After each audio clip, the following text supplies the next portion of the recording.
Hello dears, welcome to തണ്ട kitchen recipes.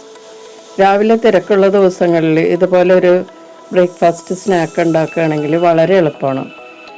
ഇലയൊട്ടിച്ചുണ്ടാക്കുന്ന ഈ അപ്പം വളരെ ഹെൽത്തിയാണ്. ഗോതമ്പ് പൊടിയും പഴവും ശർക്കരയും ചേർത്ത് ഉണ്ടാക്കുന്നതാണ് ഈ അപ്പം. ഈസി ആയിട്ട് ഉണ്ടാക്കിയെടുക്കാം. നമുക്ക് വേണമെങ്കിൽ വൈകുന്നേരം ചായയുടെ കൂടെയും ഇത് കഴിക്കാം. അപ്പോൾ ഇതെങ്ങനെയാണ് ഉണ്ടാക്കുന്നതെന്ന് നോക്കാം. ഒരു ബൗളിലേക്ക് 2 കപ്പ് ഗോതമ്പ് മാവ് എടുക്കാം.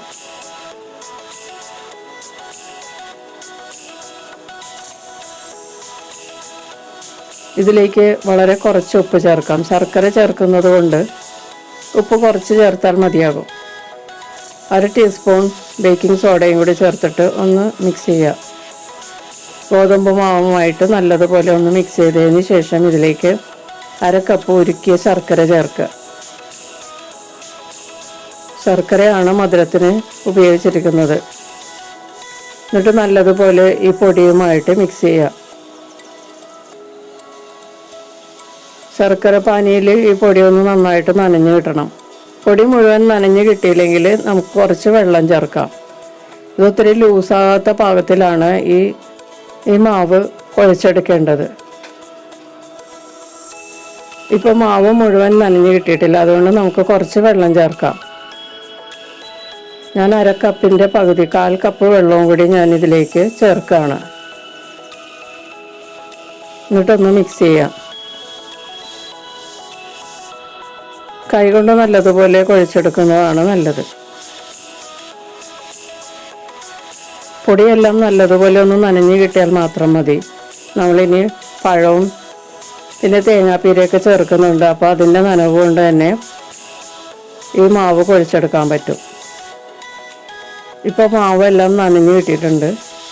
അപ്പോൾ 2 കപ്പ് പൊടിക്ക് 1/2 കപ്പ് ശർക്കര പാനിയും 1/4 കപ്പ് വെള്ളവുമാണ് കണക്ക്.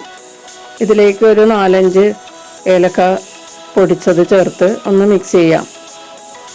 ഇപ്പോൾ ഏലക്കാപ്പൊടി ചേർത്താൽ എല്ലായിടത്തും ഒരേപോലെ മിക്സായി കിട്ടും. അവസാനം ചേർക്കുമ്പോൾ എല്ലാം അവിടെ ആയിരിക്കും. അതുകൊണ്ടാണ് ഇപ്പോൾ ചേർക്കുന്നത്.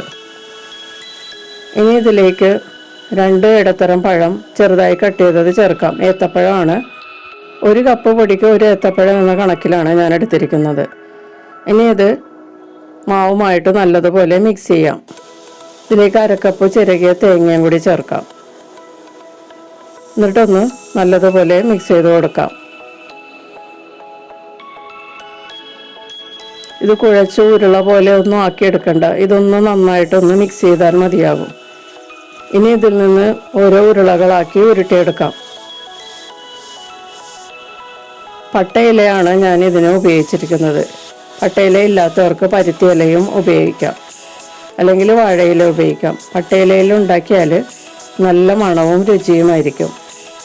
ഉരുട്ടിയ മാവ് പട്ടയിലയിലേക്ക് വെച്ച് കൊടുത്തിട്ടൊന്ന് പതിയെ പരത്തുക. ഇത് ഒഴുകാത്ത പാകത്തിലാണ്. കണ്ടോ, ഇതുപോലെ തന്നെ ഇരിക്കുകയും ചെയ്യും, ഒഴുകിപ്പോകില്ല. ഇനി ഇതിൻ്റെ പുറത്തേക്ക് വേറൊരു പട്ടയില വെച്ച് ഒട്ടിക്കുക. ഇങ്ങനെയാണ് ഈ ഇലയപ്പം ഉണ്ടാക്കുന്നത്.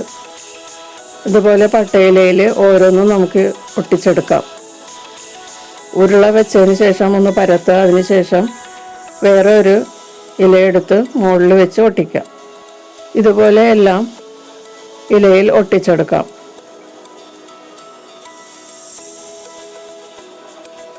അപ്പോൾ ഞാനതെല്ലാം ഇലയിൽ ഒട്ടിച്ചെടുത്തിട്ടുണ്ട്.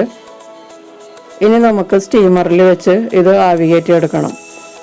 ഞാനിവിടെ ഒരു സ്റ്റീമറിൽ വെള്ളം വെച്ച് നന്നായിട്ട് ആവി വന്നിരിക്കുകയാണ്. ഇതിലേക്ക് ഈ ഇലയപ്പം ഓരോന്നും വെച്ച് കൊടുക്കാം.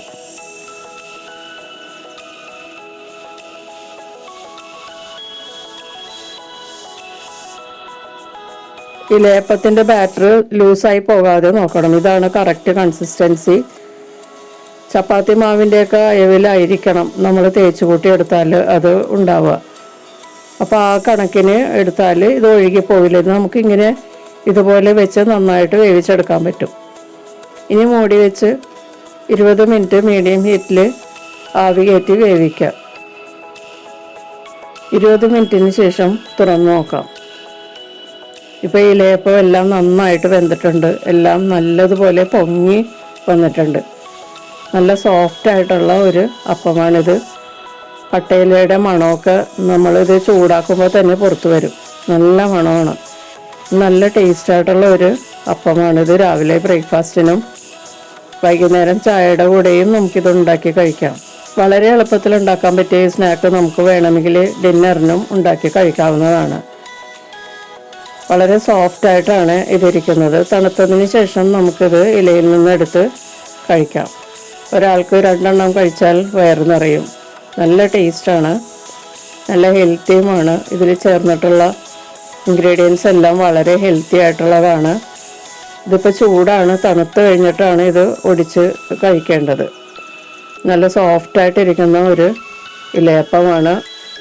അപ്പോൾ വളരെ എളുപ്പത്തിൽ ഉണ്ടാക്കാൻ പറ്റിയ ഈ ഇലയപ്പം എല്ലാവരും ഉണ്ടാക്കി നോക്കുക. നല്ല സ്വാദും മണവുമുള്ള ഒരു സ്നാക്കാണിത്. കുട്ടികൾക്കൊക്കെ ഇഷ്ടപ്പെടും. നമുക്ക് മറ്റൊരു റെസിപ്പിയുമായിട്ട് വീണ്ടും കാണാം. Thank you.